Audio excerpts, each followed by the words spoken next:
Hello, everybody. Welcome back to another edition of Melting Snowflakes. I'm your host, DJ.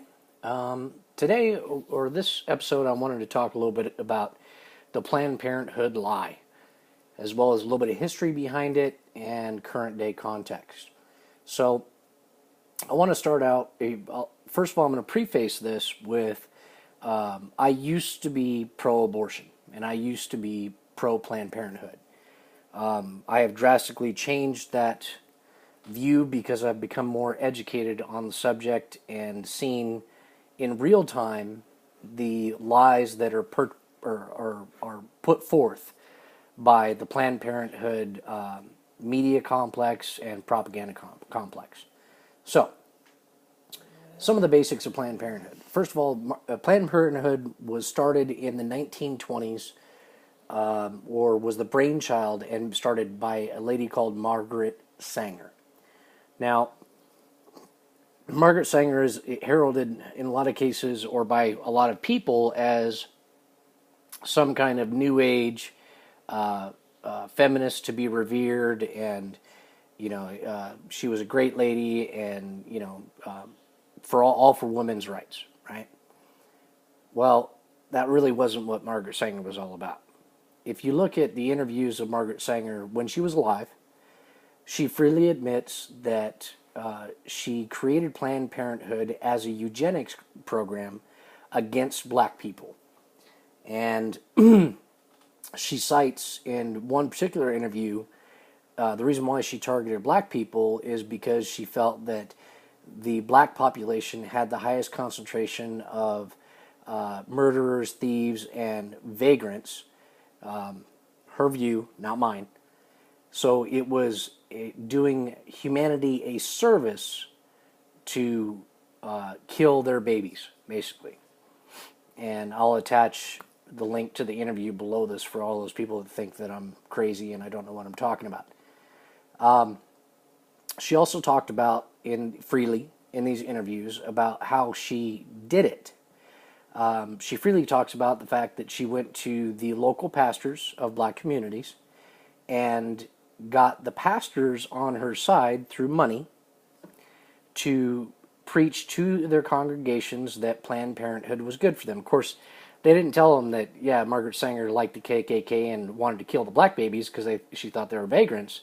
No. Their speeches were all about, Planned Parenthood was women's rights and empowering the woman in the community, and reinforcing economics so that if you don't have too many children, so the household can be economically sound. And funny thing is, these same arguments that are brought up today, right? Sound familiar? So it was founded by a woman that was openly a racist, openly someone that affiliated with the KKK, and openly stating that it was a eugenics program, particularly targeting those of African American origin. Okay? Now, a lot of people will say, oh, well, that was back then. They've changed, it's not the same as it was back then. And in a lot of ways, I would agree. Now they're not just targeting black people, they're targeting everybody. So in that way, they definitely have changed. It doesn't matter if you're black, white, Asian, purple, brown. They would be more than happy to have you come in and you pay them to abort your baby. So the basis of technically going after the black community, yes, that's changed. Now they just go after everybody. But they do go after or place their facilities very much in low-income areas. So that kind of points something out to you. Another thing that's changed in what they do is, in the beginning, they didn't try and profess that they were a whole woman's health care or anything like that. In the beginning, their whole thing was abortions. I mean, that they were very upfront about that, and I would argue more truthful about that. Now the Planned Parenthood executives and media propaganda will anytime they're confronted, they'll say, "Oh, we support women's rights, and We provide low cost, all around health care for women, citing we do pap smears for women, examinations for women, we provide all these services for women-based healthcare. Okay. Well, that's factually completely wrong. The recent research documents that I've seen is about 10% maybe of Planned Parenthoods actually have the equipment on site to provide pap smears. So let me repeat that. Maybe 10% of Planned Parenthoods have the equipment on site to provide pap smears. So, I mean, that blows a big hole in the whole concept of whole woman's care, right? Pap smear is pretty basic woman-specific healthcare need. The second thing is they're able to do sonograms on women to confirm the age of the baby, to make sure that they haven't gone past the timeline where certain states say, past this point you cannot legally have an abortion. But here's the kicker.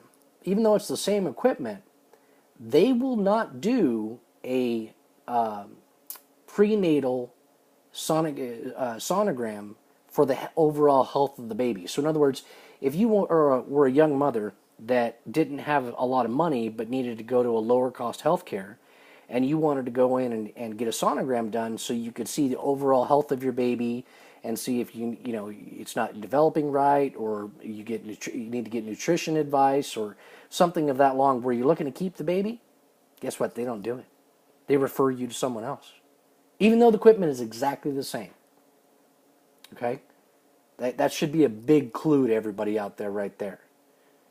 It's not whole woman healthcare. It's only whole woman healthcare if it means killing your baby or preventing the baby from existing, giving out contraceptives, stuff like that. I don't have a problem with contraception whatsoever, but I do have a very big problem with on-demand baby killing, basically. So I wanted to get the word out in this video that when you continually spew propaganda that Planned Parenthood is some sort of altruistic, they do great things, they're all-woman health care, and they do, all these cervical cancer screenings and prenatal care and pap smear exams, and, I'm not a woman, so I don't know the full breadth of it, but it's a lie. Maybe 10% of the Planned Parenthoods in existence offer something beyond just sonograms for pre-inspection for abortions themselves. Other than that, they offer contraception options. Also, anti-conceivement options like, condoms, the shots or the deals. That's fine. But keep in mind, this is all a for-profit organization. So that's the last comment I'm going to make is it is a for-profit eugenics, in other words, population control company. So if you want to continue to support Planned Parenthood, great. But please understand what you're supporting. And that's what you have to live with. If you actively want to support a eugenics program against the American people that is a for-profit company that lobbies the government to get subsidized, and you're okay with that, then, that guilt's on you. But if you've been fed into the lies and use that as your argument, and now you realize that you've been lied to, maybe you'll think about how you support them. So I hope this gets out there, and I hope people understand where I'm coming from. And if you disagree, feel free to try and disagree with me, but I haven't stated anything unfactual throughout this. And I will post the interview with Margaret Sanger in the description so people can see it. So this is Melting Snowflakes, another edition with DJ as your host, and we'll see you again soon.